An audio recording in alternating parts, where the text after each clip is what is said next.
utakayishaniriza utakayiyita.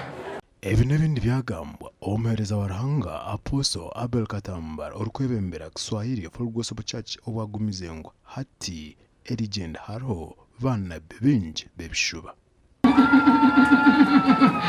Apostle Abaikiriza orukwebembera amakanisa ga Kiswahili Full Gospel Church nagira ngo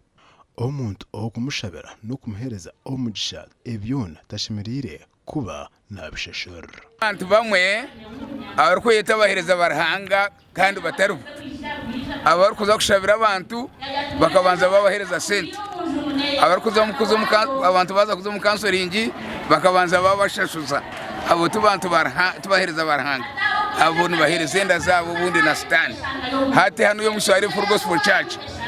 twaza kushabira taru sente zo kushashura kwaza mu counseling taru sente zo kushashura. Omugishabuko ekanisa ya Kiswahili Gospel Church yatongoza Alterane Nashigite Conference yo kusima okwise emyaka erenje 20 obarukereza mukama nyunisima Ruhanga akomorire amagara kanje akomorire byanje byona akomorire kwisho mwanyo ku ebirabe na mushanju yo ku 12 konka kunashikiraho mwana njakaru kubiho mwana kakwatanye n'amezi ka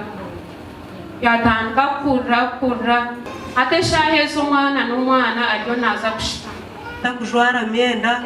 amishwaga kwijaka takureba kunabenya targa mwampera gakumanagata konka kera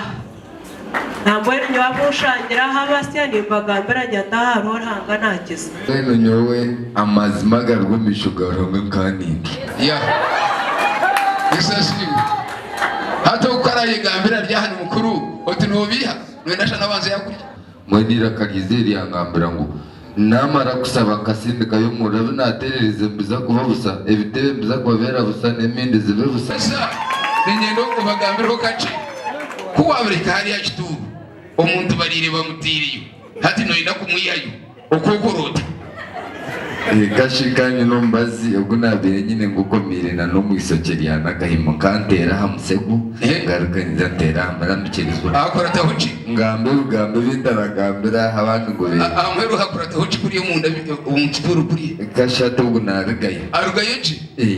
ntongosa we launch Terane the conference of crusade orukwija kubana rujya guzibwa that is going to be celebrated on the 25th okwa kana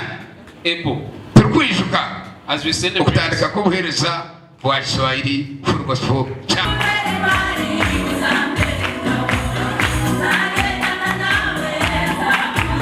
Terane norwo kwijuka okutandika kubuhereza bwa Kiswahili Full Gospel Church. Omutuguru Terane oru nruko banrugirango mureka abantu banje bagende